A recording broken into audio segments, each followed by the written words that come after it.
Nang anamba matamda maroiba thabak ama tawba matamda ayukta tawbana hainabra natraga namidangda tawbana hainabra mioi kharadi mahosana ayukta thabak tawbana hena khoijangba hena thuna yangna tawba ngami kharana namidangda hena hainabasu yawi namidangda hena hainaba mioi singbu night owl sarga khangnei research karna phongdokli night owl singna ataidagi hena intelligent oiba heli University of Madrid mioi lising amada study tawba matamda namidangda hainaba mioi singna creativity intelligence amadi reasoning gi chang ataidagi hena wangi haiba warep takhi maramdi namidangda anganba mangal leitaba achikpu marakta nangi creative mind du mathau ningkina tawrei anganba mangalda sagatpa ngamda wakal kaya mapung fana sagatpa ngami adubu nangna namidang hainandragasu hena kananabani khanduna namdana namidangda thabak tawna honabadu nangi haksangduna madu thengnabada awaba oigani nangi haksangdu hena sokchanaba masak oina thokani Masina tabada nangi akoibda leiru posaksingna nangi sleep cycle du kaihanbasu yaudaba natte nungaiba TV program ama yenglingai natraga nangi partner du wari sanaringai natraga social media da mathang chingduna yenglingai ahing thengna tumkiduna nonganbada hakchang chokthana hogatpasu yaudaba natte adubu aikoigi sleep cycle du kaihanba internal factor kharasu lei maduna nangbu numidangda hainaba misak ama oihanlambasu yai number 1 human evolution मियाबना sleep cycle करमना सेमलकलिबनो हाइबदु साइंटिस्टसिंगना study तौख्रे मखोयना फंगबदा मियाबसिंगी मरक्ता स्लीप साइकिल खेनरिबसी लॉजिकल ओय मसिना ngalingay matamgi miyoy khudingmak matam pumbada ngak chenduna thamba ngamhalli numidangda tumloidaba miyoysingduna tumkhraba miyoysingdu ngak chenduna thammi numidangda ngakpa miyoysingduna nungthilda tumba kandana ataisingduna ngak sheli adubu malemsidi pumnamak hongle ayuk nungthilda khak thabak tawnari maramsina numidangda hainaba miyoysingdu adjust tawba mathau tare number 2 Genetics Scientists na khangkre madudi aikoigi hainabisingsi aikoigi jinsingdagi thangdarakpasu oihalli namidangda hainabagi jindu namidang hainabi ipaipusingdagi thangdarakpa oibasu yai madugi jinduna nangi internal clock tu ahongba lakhalli miyoy kudimak DNA ama tamanadabana miyoy amaga gi sleep cycle su khenahanba yai number 3 brain structure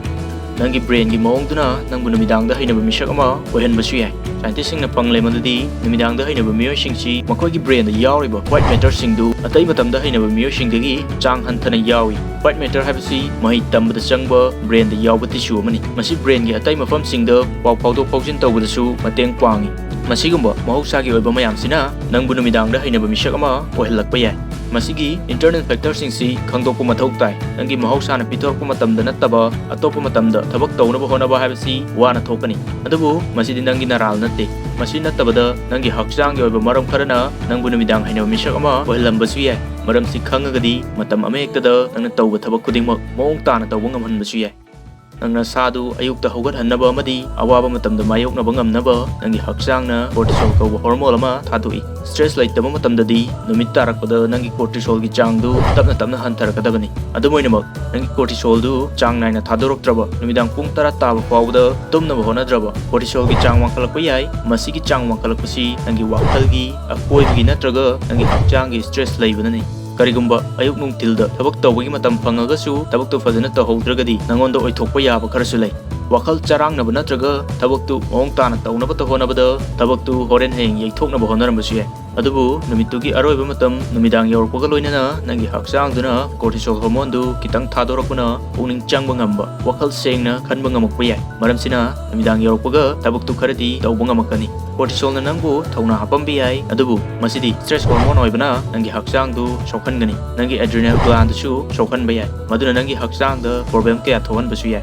masigumasi angonda toina thoktragadi laiba farabani adubu masi nangonda toina thoklagadi ayuk nungthilda jini yawbu pot chaningba chang hingatpra yengbiu athumba pot ka hena chaningbu fawragadi nangi haksang du tumbagi chang yamna wale takpani nangi haksang gi damak chection biu asengbudi mi ayamba ahingi maku natraga ayukta chaktaba sendrang natte aduga makoi ani gi kenabasu mayamna khanaba adugumna chawna kenaba laite miyo karana makoi gi circadian rhythm du khara sangtokna natraga khara tenjanna leibagi wani madusu chahi yam khalakpagi matungina ahongba lakpa yai aduga miyoi 99.9% di ahingda thabak tawba hainade aduna masi nangi haksangduna oihalakpa natte nangi punsi mahing amadi nangi hainabina oihanbani pung 10 da tumba habisiga pung 2 da tumba habisiga kaidongoida manade nangna karamba matamda phamung changi habisisu nangna kayam koina tummi haibagum yamna maroi phone amadi computer singdagi thadorakpa blue light na maram oiraga aikoigi brain na melatonin mapung phana thadokpa ngamdabana tumningbu fawdaba amadi tumba yadaba kaya thokhalli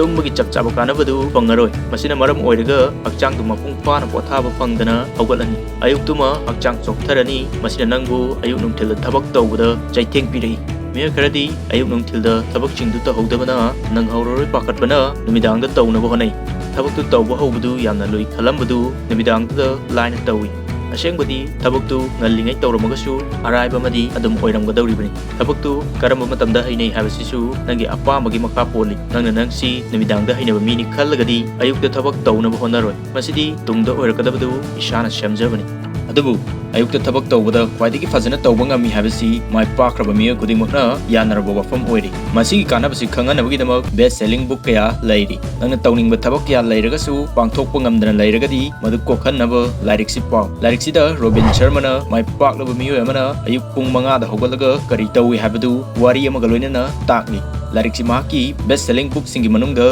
ꯑꯃꯅꯤ ꯂꯥꯏꯔꯤꯛꯁꯤꯒꯤ ꯃꯃꯤꯡ ꯗꯤ 5 AM Club ꯀꯔꯤꯒꯨꯝꯕ ꯅꯪꯁꯤ ꯃꯌꯥꯝꯒ ꯃꯥꯟꯅꯗꯕ ꯃꯥꯏ ꯄꯥꯛꯀꯗꯕ ꯃꯤꯁꯛ ꯑꯃꯅꯤ ꯈꯜꯂꯒꯗꯤ ꯃꯌꯥꯝꯅ ꯇꯧꯅꯕ ꯊꯕꯛꯇꯒꯤ ꯇꯣꯞ ꯇꯣꯞꯄ ꯃꯑꯣꯡꯗ ꯇꯧꯕ ꯆꯪꯏ ꯍꯦꯟꯅ ꯋꯥꯈꯜ ꯂꯩꯕ ꯃꯤꯁꯛ ꯑꯃ ꯑꯣꯏꯕ ꯆꯪꯏ ꯋꯥꯔꯦꯟ ꯕꯐꯦꯠꯅ ꯁꯨꯝꯅ ꯍꯥꯏꯔꯝꯃꯤ The best investment you can make is in yourself ꯑꯗꯨꯅ ꯚꯤꯗꯤꯑꯣꯁꯤ ꯀꯥꯟꯅꯩ ꯈꯜꯂꯒꯗꯤ ꯂꯥꯏꯛ ꯇꯧꯕꯤꯌꯨ ꯁꯕꯁꯀ꯭ꯔꯥꯏꯕ ꯇꯧꯕꯤꯌꯨ ꯑꯃꯗꯤ ꯃꯊꯪ ꯚꯤꯗꯤꯑꯣ ꯊꯥꯒꯠꯂꯛꯄ ꯈꯨꯗꯤꯡꯒꯤ ꯆꯤꯠꯊꯗꯅꯕ ꯕꯦꯜ ꯅꯣꯇꯤꯐꯤꯀꯦꯁꯟ ꯑꯣꯟ ꯇꯧꯕ ꯀꯥꯎꯕꯤꯒꯅꯨ ꯆꯦꯅꯦꯜꯁꯤꯒꯤ ꯃꯥꯏ ꯄꯥꯛꯄꯗ ꯃꯇꯦꯡ ꯄꯥꯡꯕꯤꯌꯨ Thank you for watching